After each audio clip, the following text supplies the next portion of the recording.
Before we dive into today's episode, we want to let you know that our conversation includes discussions of sensitive topics that may be triggering for some listeners. Please take caution and care while listening.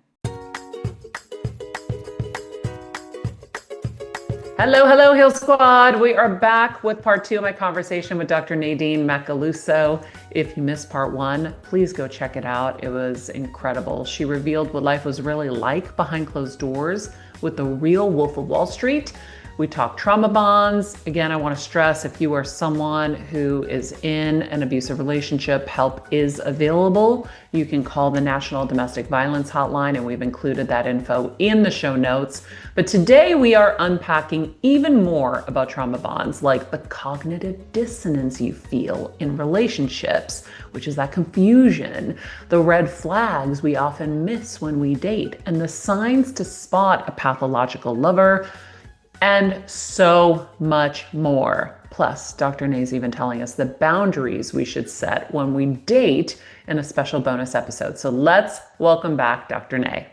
Dr. Nay, can you share with us how to break free of toxic love and these trauma bonded relationships? What are like the best steps somebody can take if they're listening? If they listen to part 1, if they're listening now and they know they're in this, how do they do it? Yeah, so the first thing is you have to have radical acceptance that you're in one, which is really hard, right? Because hope is the hook, and you keep hoping this pathological partner is going to change. But once you get really educated, right? Because that's the key, and you're like, okay, I am in a trauma bond and I need to leave. The first thing you have to do is wear a mask. They can never see you coming. You have to act totally normal to their face. Oh, wow.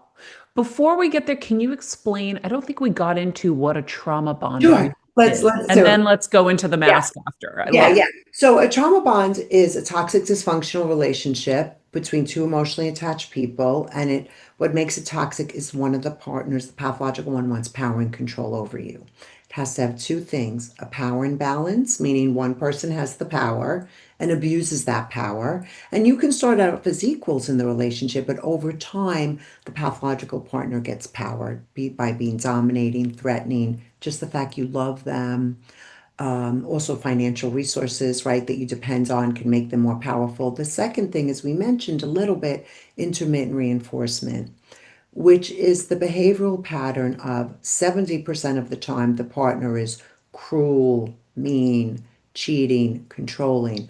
That 30%, they're generous, kind, and helpful. And they're always oscillating between these two behavioral, uh, just these two sets of behaviors, let's say that. And the research shows animal trainers that use intermittent reinforcement, the animals bond 230% more to the trainer than if they just use straight kindness. Yeah, Whoa. right, right.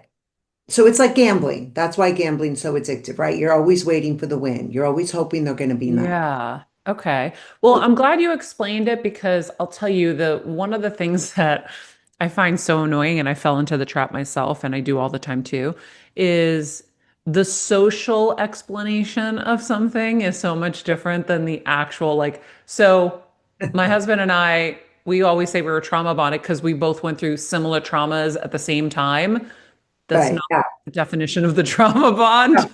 definitely not trauma bonded. No. So that's what people think it is, though. And so what happens when you're in a trauma bond, you first meet the partner, they wear the Romeo mask, and then they wear the Dirty John mask. So they're always going between Romeo and Dirty John.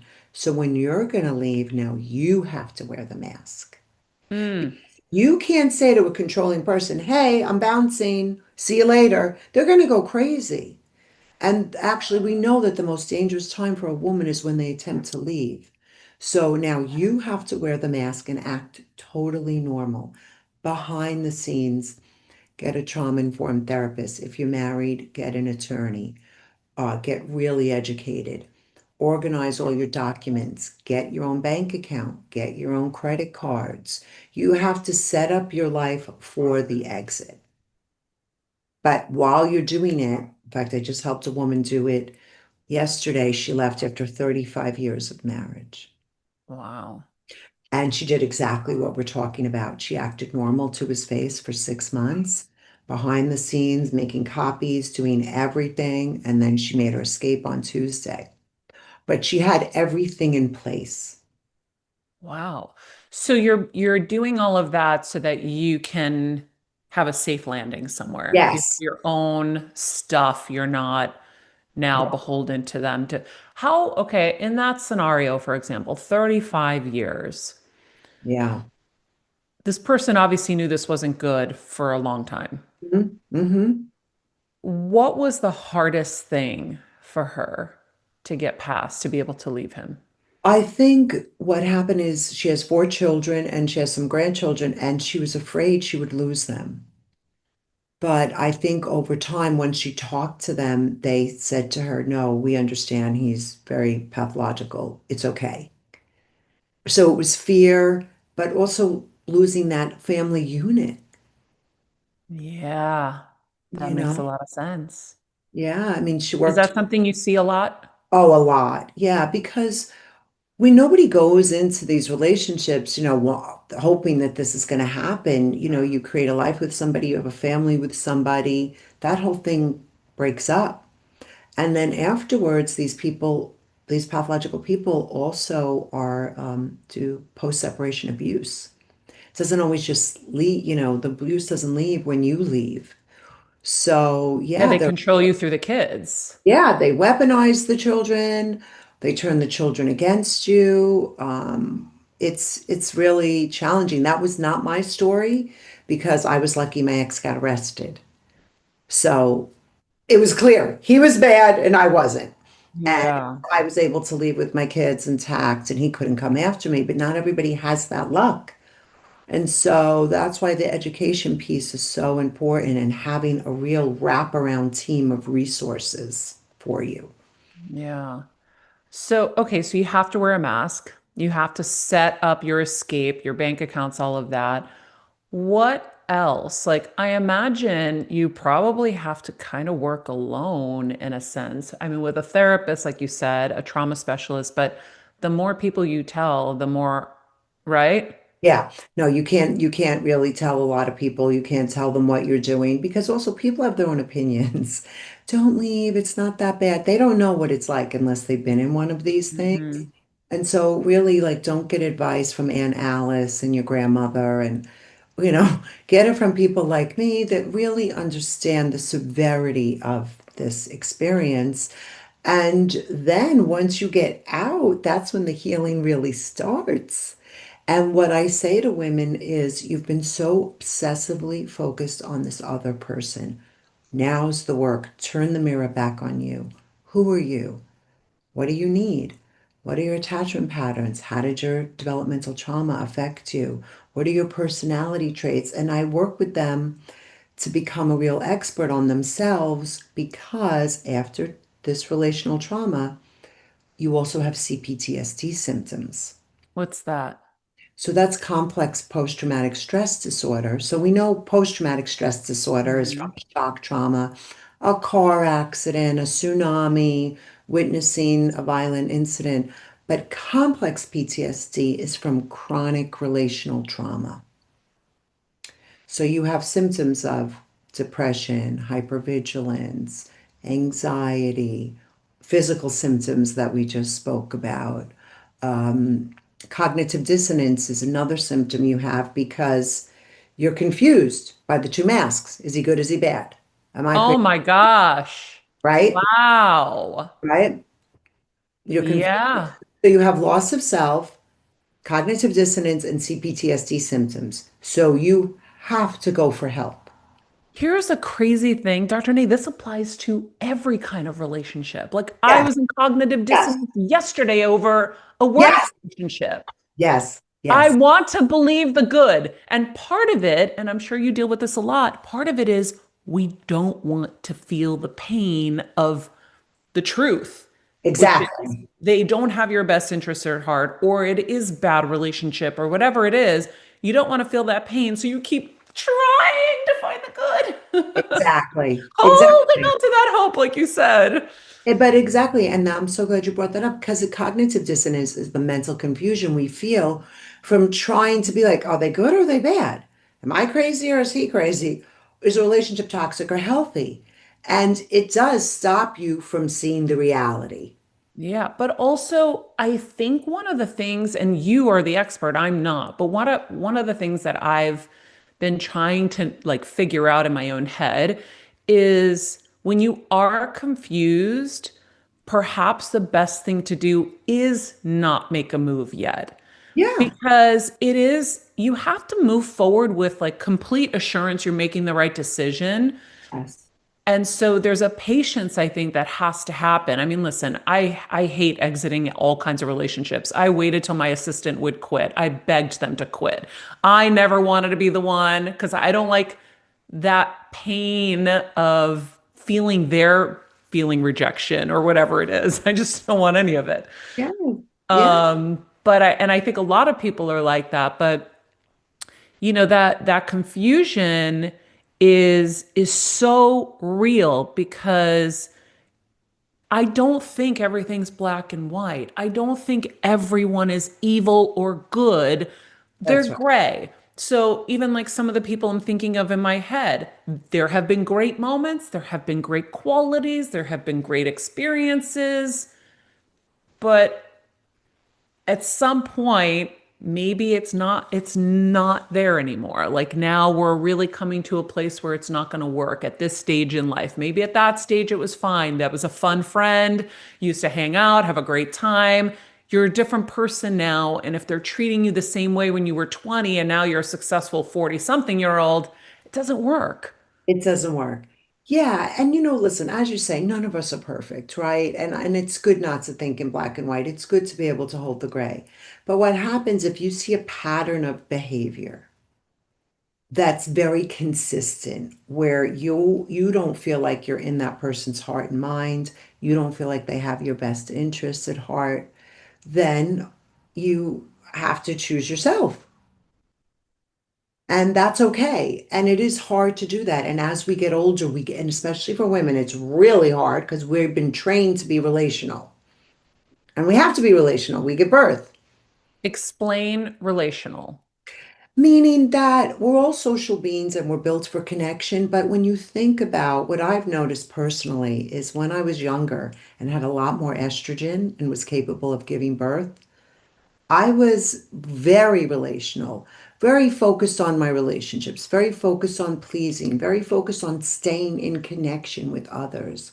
Now, as I've lost estrogen, I notice even a shift in, aside from all of my, expertise, that I'm not so willing to self-abandon anymore. Mm.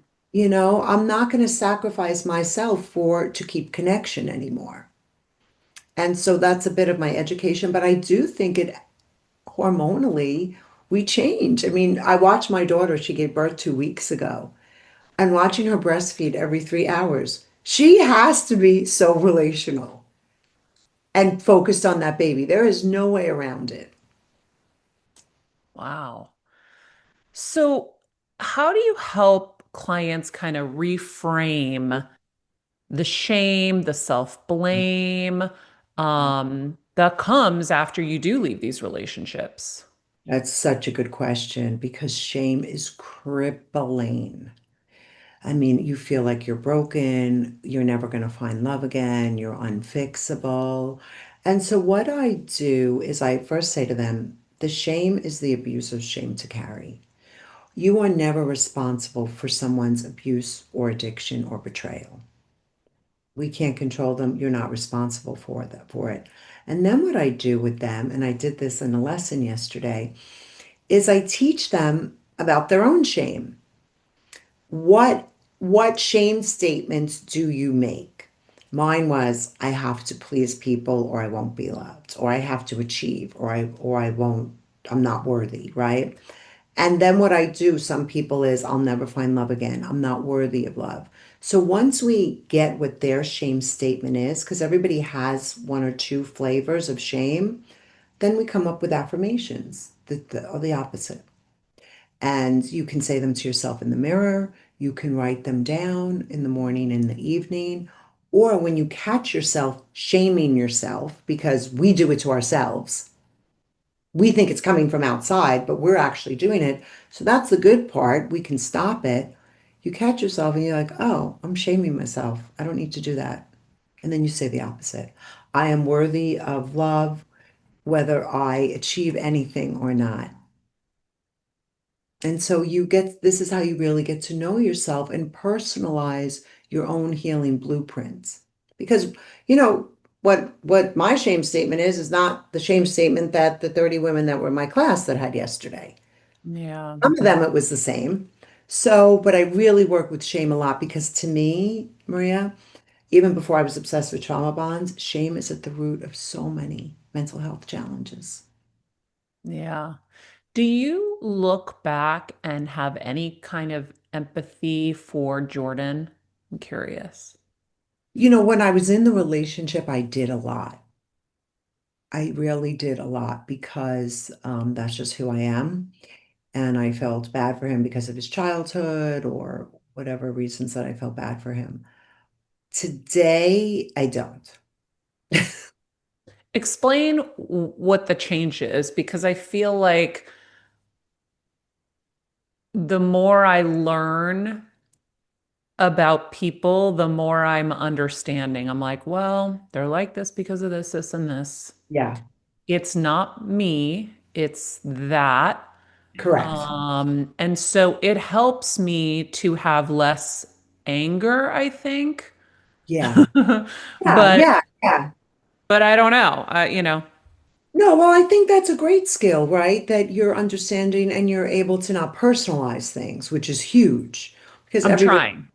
yeah, well, yeah, we're all trying. Now, nobody does it perfectly, but because people do have their own mishigash, right? And often Yeah. the way they treat us doesn't have much to do with us and has all to do with them. So that's like one view of it. And when I was with him, there's a thing that women do that are in trauma bonds. We collude with their little inner boys. You know, we feel so bad for their little inner boys. But now, as an older woman and now understanding pathological people, I don't dislike him. You know, I don't have any hatred at all towards him. He's the father of my children, but I don't have empathy for him because I think that he made those choices. And actually, I have a lot more self-compassion for me for having endured that because Oh, I didn't deserve it. I love that. Do you Yeah. still get emotional about it? Not anymore. I used to. I used to. I don't, I get emotional about helping people. Mm, I just get like an overwhelming feeling of just such poignancy when I think about all the women I'm helping. But I don't get emotional about it anymore. I mean, I was in therapy for 25 years, so I yeah. have unpacked this thing ad nauseum. Yeah. Cried a lot of tears over it. I feel like I saw him kind of reinvent himself, Yeah, right? Isn't he's he doing like great. out there and doing great? He's doing fantastic. He's doing fantastic. In fact, he was here in Connecticut because, you know, for 6 weeks to be near my daughter. And yeah, that guy knows how to make money. And is he in your kids' lives? Yep, 150%. Very involved in their lives. You And know, did you have to like co-parent through we the, did. like, I don't remember how long he was in jail for or whatever. Yeah, he didn't get sentenced for 7 years because he was cooperating with the FBI. And I moved to California. He moved to California. I had him over for holidays. I had him over when the movie came out. We were close. We got a little disconnected once I started to post about it. Yeah. That didn't fly so well. Yeah. But I was like, you know what? You wrote a book and made a movie. I get to have my narrative. Wow. Um, Earlier in yesterday's episode, you talked about how pathological partners really kind of target women who are strong and smart and empathetic. Why is that? Wouldn't they be afraid of people like us that could figure them out quickly? Yeah, well, if you look at it that they want to use and exploit us, right? We're great tools to have on a tool belt. because we're tough, we're tolerant. They could do whatever they want to us, and we're still going to stay and try to figure it out. Or, if we're very driven, or I would throw like beautiful dinner parties all the time and want everything to be just right. And just, I guess, narcissists also, want a good arm candy for their image, right? So I think that you would think that, but it's not logical. No, they actually go after women. I mean, they go after a lot of people, but they definitely do choose women because those sorts of women hold them up. They make them they make them appear better to the world. Ooh, that's it actually. Yeah. Because if it was someone subservient and kind of not so bright and all of that, they would look more like what they are. Yeah. Yeah. So and again, anybody and everybody can be conned by these people, right? So, but yeah, no, they do. And that's one of the reasons I wrote my book, because again, to break the stigma of this victim. She's not just some broken woman that's on the street that this Mhm. pathological partner comes in to rescue. Now, they do want to rescue too sometimes, but usually they're just a together person that's looking for connection and love and a life partner. Mm. When you work with these women and they do leave, can you give us a different kind of hope? Right? Yeah. Because it is so scary for people to leave these relationships. And like you said, if it's been something that's been a long time, now you've had this long experience with somebody, you're older, maybe you're not feeling like you're ever going to meet somebody who's going to like someone at my age, all of those things that you I'm sure deal with. Do you have any stories of hope? Oh, yeah, I have so many stories. Women who have left after so long. One of the women I work with, in one of my earlier cases, she went to court with a very pathological person. She won the children. She got the money she needed. She's getting her MBA in Pepperdine. Her sons are thriving, right? So that's one of them. Just so many stories similar to that where women come to me so just feeling so broken and like they're never gonna make it in the world. But slowly but surely, when they do the work, not only do they leave, they end up finding a career, or they do end up finding love. I mean, look at me. I left Jordan and I'm with my partner for 26 years now. Wow. Right? So, yeah, that happens all the time, that women who feel like they're never going to find love again do find love again. And it's very common, actually. And are they afraid they'll attract the same person or that they'll bring the same baggage in? Like how Yes. do you instruct them in that? Yeah, so they're definitely afraid of that, as I was. So that's why their inner work is so important, because it's not as much about trusting another person, it's trusting yourself to make the right decision, right? Wow. Yeah. And you know what they'll say to me? This is the best part. They'll be like, Dr. Nate, I only went on 3 dates, or I was only with him for 3 months. And then I was like, get lost. I know who you are. It didn't take me 3 years. Right. Wow. So even if they're dating, because you kiss a lot of frogs, but they're catching it quicker. And because they're so educated about the trauma bond, the pathological lover, and about themselves. Because education is really our only weapon against all of this. Yeah. That's what makes my job so fulfilling, is seeing them shine afterwards. Yeah. I wonder, is the landscape different now? Because I'm hearing from so many people how unbelievably challenging it is out there.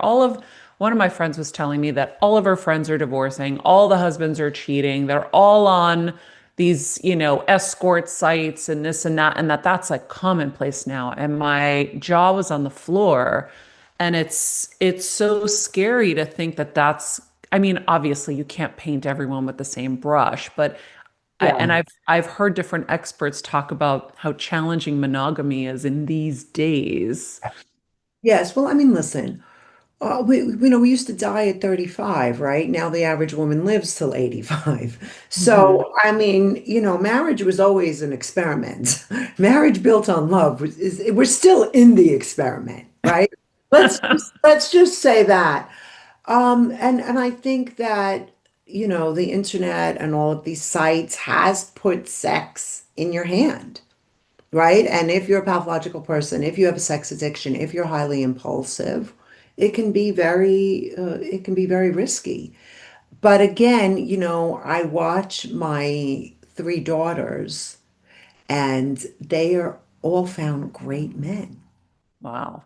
who like share the housekeeping with them, are very involved in the child's care. They're not on these sites and listen, a pathological person can curate whatever persona they want on these sites, and that makes it very dangerous. But there are good people in the world. We just know how to have to spot, we just know how to have to know how to spot the bad ones. But also, isn't there like a whole thing that we should be paying attention to that's just outside of us is how they are with everybody else, Yes, for sure. Good point. Really good point. Really good point. right? Yeah, I mean, if they have children, do they interact with their children? Do they see their children, right? Or do their children live in another state and they're fine with it? How do they interact with waiters? Are they highly arrogant, right? Or do you notice that they blame every single other person than themselves? I forgot to mention this. This is huge. Is everybody else the problem but them? Major red flag, because guess what? You're going to be next. Right? Yeah. Even if they're nice with you, you're right, how they interact with other people. If you're not their target right now, you will become their target, I right? just got the chills. Yeah. How are they with their business partners? Yes, for sure. How are they with their Yeah. friends? Yeah, you will become the target. That's Well, when I meet new people, one of the things I always do is I watch how they handle people in serving positions, whether yes, it's a waitress, a valet person, or anybody in the service industry. How do they treat them? Now, there's two kinds I've noticed, and we could break this down for a second. They're the yeah, ones who go over the top to look like the good guy. yes, And it's like, oh my God, they're so nice. And they're literally, they just are working on that reputation. yes, And then there's the people who are really cruel. Actually, there's three. Then there's the people who are like really arrogant, like you said, and like everyone's just supposed to like kiss their ass and whatever. yeah. And then there's you have those two, and then you have the other one who maybe not. Actually, I lost my train of thought. You have those two. There was one other one that I was trying to remember now, and I lost it. Shit. Um, but anyway, I pay attention to how they handle people in those scenarios, and then how are they with other people? Are they lying with other people?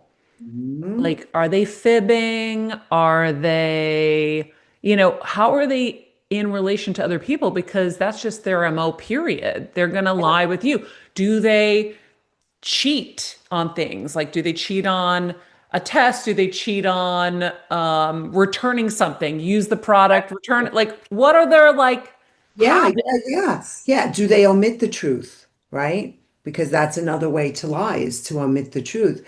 And are they manipulative with other people? Mm. Right? Or are they always maneuvering other people around? Yeah, how do you spot a manipulator? Well, a manipulator will usually lie, right? They will lie for their own benefit. Because you have to remember, these people are motivated in a different way than you and I. They are motivated to get their needs met for money, power, pleasure, and status. So they will manipulate people differently, but they will lie to them. They will omit the truth. They might butter the ones that they really want to impress. They're going to butter them up, like you say, kiss their ass, be Hmm. over the top magnanimous, right? And so you'll just see that they're more chameleon-like with people. They're not real. You don't see a consistent, authentic sense of self that consistently shows up. And you'll see that for sure when you're around them. You'll feel it energetically, and they might even come back and tell you what they've done to brag. Oh, you can't believe Hmm. how I got over on that one. Like you're not even gonna believe what I did to them. Not realizing that you're looking for it. Because again, if they did that to them, what makes you different? We think we're different because they love us. Hmm. And And you want to feel special. right, but eventually we fall from the pedestal and we get treated just like every single other person. And I really think at the root of this pathological person, well, I know this, is antagonism. There's a hostility, and often they don't trust people because they think everybody's like them, Yes. right? Yeah. Yeah.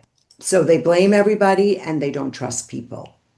And that's a huge sign too. Because me, like, I don't do this anymore, but I used to trust everybody because I thought everybody was like me. Yeah, yeah, yeah, yeah. So they don't trust anybody because they think everybody's like them. That's so, I say that all the time. You I do? yeah, yeah. I mean it's kind of like obvious now, but I think at this point for me, I've seen so much and so many different kinds of people that I am so good now at being like, oh yeah, yeah, yeah, this is what they're gonna do. Boop, boop, boop, boop, boop, boop, boop. My husband will be like, how do you know? I'm like, I don't know. Maybe it's another life, but I Yeah. feel it, I see it, I can see it 10 steps ahead. Um, Yeah. maybe it's a gift, but I do think that when you've gone through a lot of stuff, you can spot it. It's just whether you're going to listen. Right, right. Whether you're going to listen or you're going to gaslight yourself and say it's not so bad, you're going to rationalize, you're going to deny, you're going to dismiss it, you're going to make excuses for them. And when you're in love, because that's why we say love is blind, it's easy to do, but don't do it because you're making a very important decision about who you let into your life, who you share your body with, who you Hmm. share your life with, who you might be building a life with. And you don't want to do it with a person who thinks like a criminal. Yeah. Or has no integrity or any Moral of that. compass, yeah, no moral compass to return to. But I want people to hear this. It's not just romantic No, relationship. it's not. It's not. It's because No, I'm currently gaslighting myself over somebody who I love and is a wonderful person and very like great and whatever. And I'm like, but they did X, Y, and Z. Remember, they did X, Y, and Z. This is right. really, really not good. Don't do it, Maria. Don't do it. But So, then they love bomb you. And again, this isn't even a relationship, a sexual relationship. This is like a work thing. yeah, yeah, They're but it's they're true. love bombing you, telling you everything they want to hear because they want something out of you. That's right, exactly. And we didn't talk about entitlement.